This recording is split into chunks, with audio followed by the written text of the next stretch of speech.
Welcome to Location Filmmaking. Today's topic, we'll be talking about framing and composition.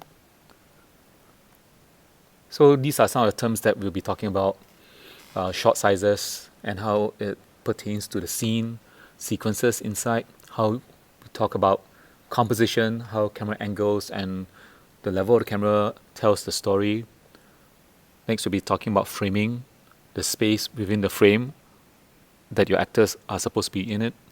And last, we'll be talking about continuity, which is very important so that everything flows smoothly within the film itself and will not confuse the audience. First, let's talk about camera shot sizes.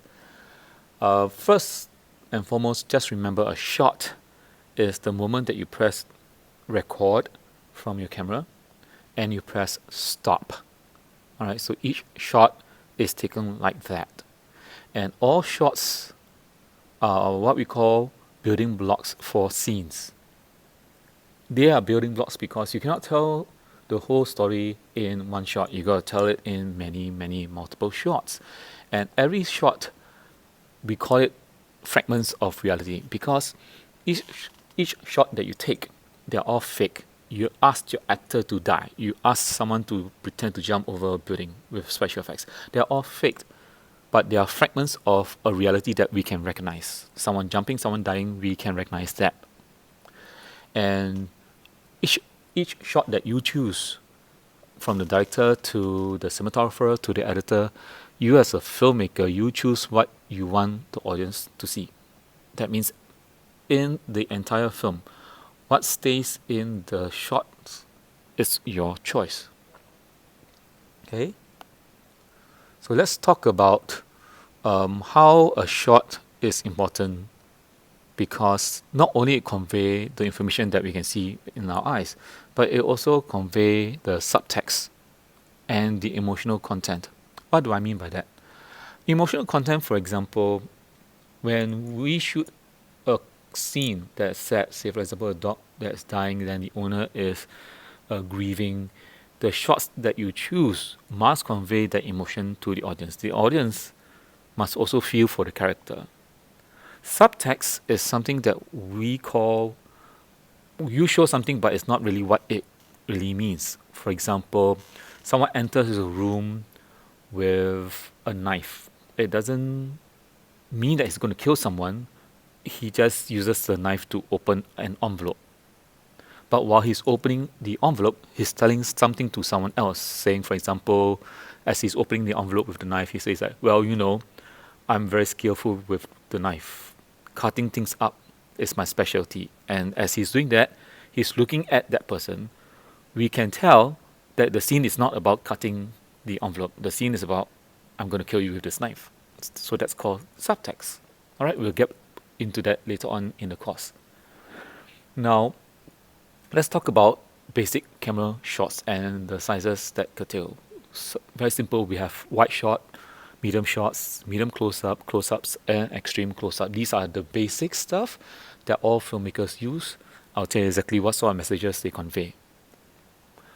The first and foremost is that we use a wide shot to convey the environment, so that audience will know your main character is where and when. For example, in this shot of Spider-Man, he's on top of a balcony, and judging from the daylight, it's almost in the afternoon. All right? And as we go closer to another type of wide shot, when we see a group of people, we can see our hero in the center, and we can see the people enjoying a party or a parade. So the wide shot is basically to convey a message with the surrounding. We need to know what's happening in the surrounding. We need to know whether it's your character alone or it's a character full of people around the surroundings. These are the information that you need to convey to your audience. A long shot, or LS, is basically from the top to the bottom of your character. For example, to the head all the way to the feet. We need to show from head to toe. This shot is important for action, running, walking, fight sequences. We need to show the prowess of your individual, and that is what the long shot is for. As we move closer to a medium shot is basically just below the torso, in the middle of your thigh area, all the way to on top of your head. Okay, middle of thigh area, all the way to on top of your head. This sort of cut or this sort of shot give us a closer look at the person's facial expression as he or she is moving in the frame. It is also used for action shots, especially when someone's punching someone. We want to see the action of the punch, yet we also want to see that person's expression. As the camera push closer, the next shot size is MCU, medium close-up. Now this is important. As you can see right now, we can't see the hands, but we can see just below the shoulder. This is roughly in the center of the rib cage, all the way to the top of the head. This is important because we now have a full view of the person's face. So if the person is angry, he's sad, whatever he's saying, we feel more in tune with your character. As you notice so far already, the closer the camera moves to your subject, the more important the message of the subject is trying to say. For example, if the subject is saying, I love you, and then your next shot could be the person responding to that note with with a close-up.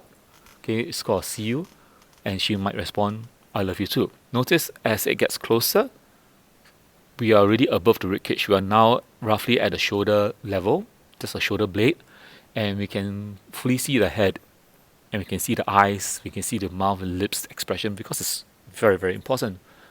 So remember, close-ups are only reserved for very important announcements, important revelation, important messages, important emotions. Do not use close-up if the person is just walking and ordering a sandwich because it's not important. Unless the sandwich he's going to order, it's poison. All depends on how you do it. Now, there's one more shot which is very, very interesting, but it's kind of dangerous and you must use it sparingly. It's called extreme close-up, ECU, or some people like to call it XCU, extra with the X. Now, this is only use it sparingly when you want to say something with an exclamation mark. Like, for example, the person sees someone loading a bullet in a gun, or the person planting a bomb. You can cut to the person's face, then move into the person's eyes, and we know how important that particular reaction is. Because of that, we're going to cut to the bomb. So we know how important that is. So as you can see, as we get from wide to long shot, to medium close-up, to extreme close-up, each of all these shots, as they go closer to your main actor, they become more important. The messages for each shot should reflect the importance of the size of your actor. Okay, so with that, we come to the end of part 1. Next part, we are going to concentrate on composition.